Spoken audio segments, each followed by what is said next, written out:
Hello everyone, आज है 10 जून और आज की इस क्लास में हम डिस्कस करेंगे 10 जून से बनने वाले करंट अफेयर के सभी इंपॉर्टेंट क्वेश्चंस।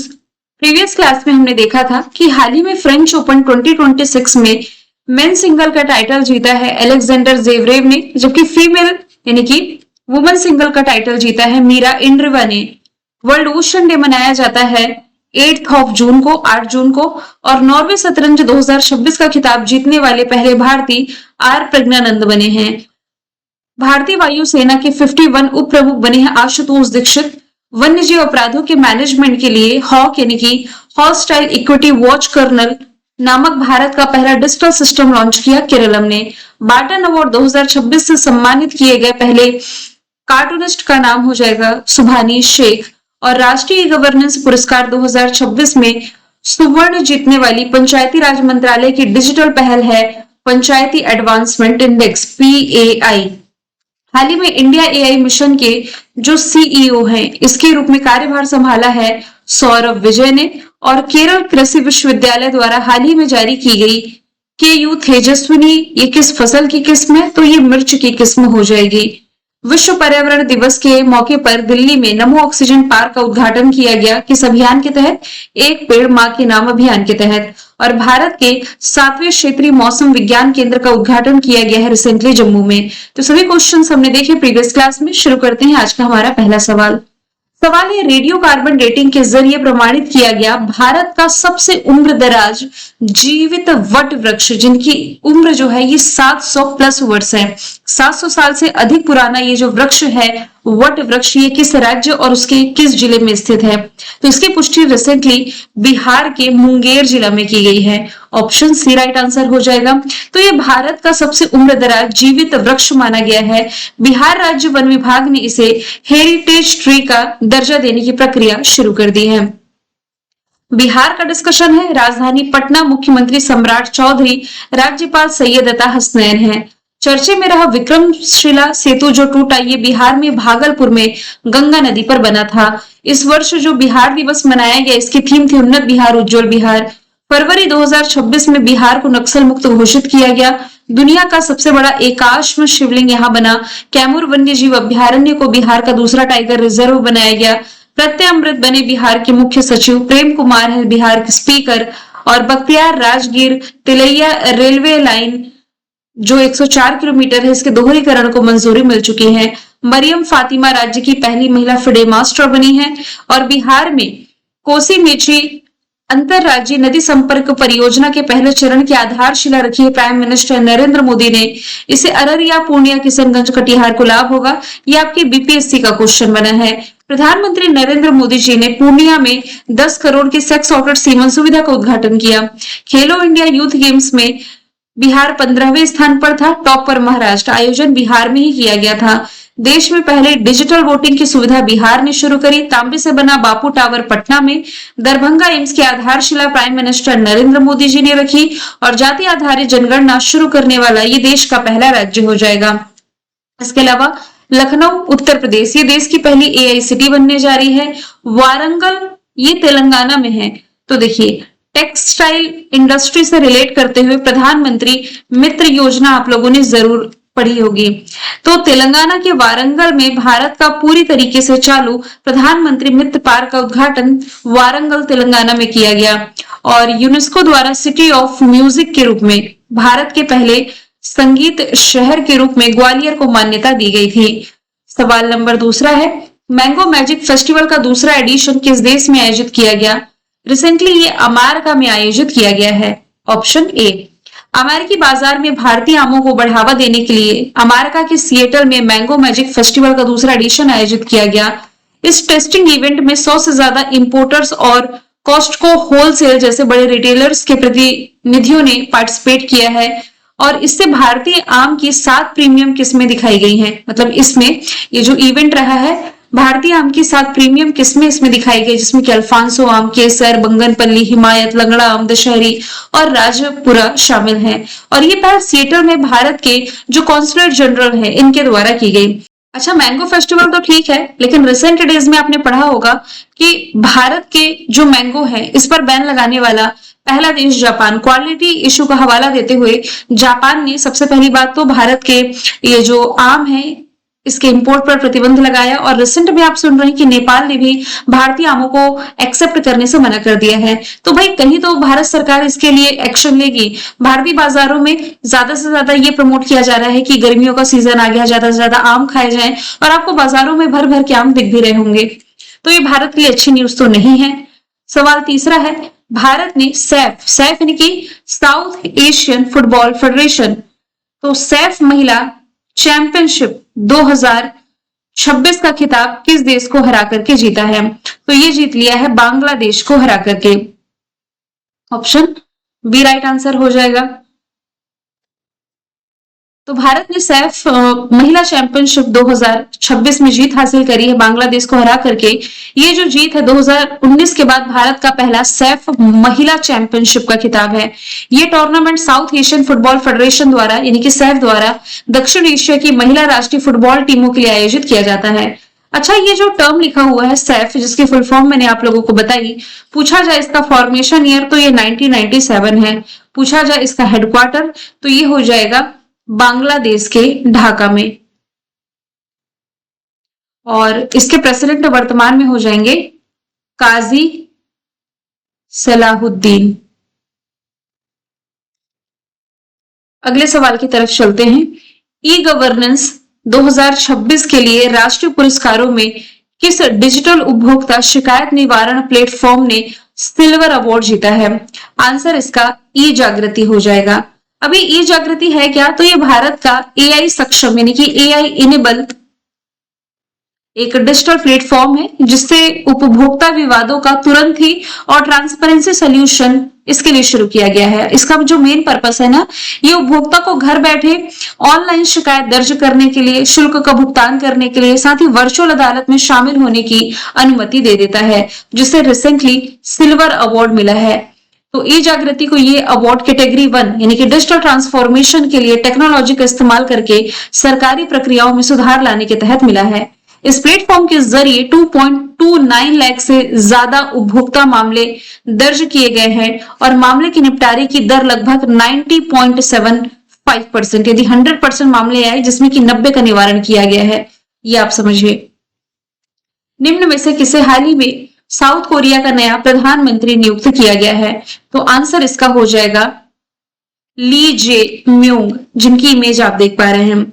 ये साउथ कोरिया की नई प्राइम मिनिस्टर बनने जा रही है। हालांकि मैप मैंने ऐड नहीं किया, एशिया के मैप में यहाँ नॉर्थ कोरिया है, यहाँ पर आपका साउथ कोरिया, दोनों के बीच में आपकी 38 पैरेलल लाइन यानी कि 38वीं समानांतर रेखा है।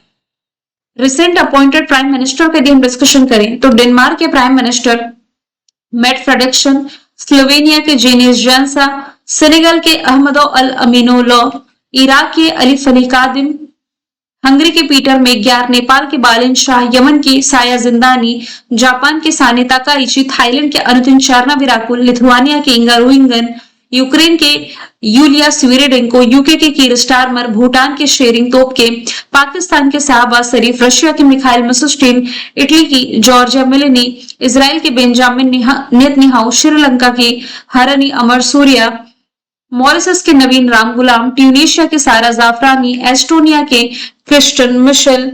भारत के प्राइम मिनिस्टर आप सभी को मालूम है तीसरी बार नरेंद्र मोदी जी ही बने हैं। इसके अलावा बेल्जियम के हो जाएंगे बार्टा डी वेबर, कनाडा के हो जाएंगे मार्कानी, और ऑस्ट्रेलिया के प्राइम मिनिस्टर का नाम यहाँ पर एंथनी एल्बनीज हो जाएगा। तो ये रिसेंटली 1 साल के अंदर अंदर जो अपॉइंटेड प्राइम मिनिस्टर है वो मैंने ऐड किए हैं। सवाल 6वां है, साउथ कोरिया और किस देश के बीच द्विवार्षिक सारेक्स सैन्य अभ्यास का आयोजन किया गया? द्विवार्षिक यानी कि 2 साल में होने वाला ये जो सारेक्स अभ्यास है ये आयोजित किया जाता है साउथ कोरिया और जापान के बीच। ऑप्शन ए राइट आंसर हो जाएगा। तो ये एक्सरसाइज रिसेंटली आयोजित किया गया। समुद्री घटनाओं या दुर्घटनाओं की स्थिति में तुरंत ही प्रक्रिया और मानवीय सहयोग को सुनिश्चित करने के लिए ये जो संयुक्त खोज और बचाव अभ्यास, इंग्लिश में कहें तो joint search and rescue exercise, ये जेजू द्वीप के दक्षिण पूर्व में अंतरराष्ट्रीय जल क्षेत्र में रिसेंटली आयोजित किया गया। अब भारत की भी एक्सरसाइज पर नजर डालते हैं जो अन्य कंट्रीज के साथ होती हैं। ये करंट की एक्सरसाइज है इधर वाली। वरुण अभ्यास फ्रांस के साथ, सिम्बेक्स कंबोडिया के साथ, वज्र प्रहार, युद्धाभ्यास, टाइगर क्लॉ अमेरिका के साथ, इंद्रा रशिया के साथ, मालाबार क्वाड कंट्रीज के बीच गुआम में हुआ, खान कष्ट मंगोलिया के साथ, मैत्री थाईलैंड के साथ, कंजर किर्गिस्तान के साथ, दसलिक उज्बेकिस्तान के साथ और साइक्लोन 4 एडिशन इजिप्ट के साथ हुआ। डेजर्ट साइक्लोन लिखा होता तो यूएई के साथ एक्सरसाइज है। एक त्रिपक्षीय अभ्यास है भारत मालदीव श्रीलंका के बीच जिसका नाम दोस्ती है। सूर्य किरण नेपाल के साथ, ऑसिनडेक्स ऑस्ट्रेलिया के साथ, विम्बेक्स वियतनाम के साथ, कोंकण अजय वॉरियर ब्रिटेन के साथ, मित्र शक्ति श्रीलंका के साथ में, सिलेनेक्स भी श्रीलंका के साथ है, समुद्र शक्ति इंडोनेशिया के साथ, बोंगो सागर बांग्लादेश के साथ, शक्ति वरुण गरुण फ्रांस के साथ, शिन्यु मैत्री धर्म गार्जियन वीर गार्जियन जेमेक्स ये जापान के साथ हो जाएगी। सवाल 7वां है, United nation military gender advocate of the year award 2025 से हाल ही में किसे सम्मानित किया गया? तो अभिलाषा बराक इसका राइट आंसर हो जाएगा। हालांकि ये क्वेश्चन मैं आपको 8-10 दिन पहले पढ़ा चुकी हूँ, लेकिन तब इस नाम की घोषणा की गई थी, लेकिन फाइनली अभिलाषा बराक अब सम्मानित की जा चुकी हैं। भारत की पहली महिला कॉम्बैट हेलीकॉप्टर पायलट है मेजर अभिलाषा बराक। इन्हें United nation military gender advocate of the year से सम्मानित किया गया। यह अवार्ड इन्हें एंटोनियो गुटेरेस जो कि यूनाइटेड नेशंस के अध्यक्ष हैं, इन्होंने प्रदान किया है। शांति स्थापना में महिलाओं की भूमिका को बढ़ावा देने के लिए इन्होंने जो कंट्रीब्यूशन दिया है इसके लिए। तो सुमन गवानी और राधिका सेन के बाद ये अवार्ड पाने वाली तीसरी भारतीय महिला अधिकारी बनी है। इनका नाम याद रखें। भारतीय मूल के 2 वैज्ञानिक हैं जिन्हें साउथ अफ्रीका का हाईएस्ट सिविलियन ऑनर मिला है, अब्दुल करीम और कीर्तन खेड़ा।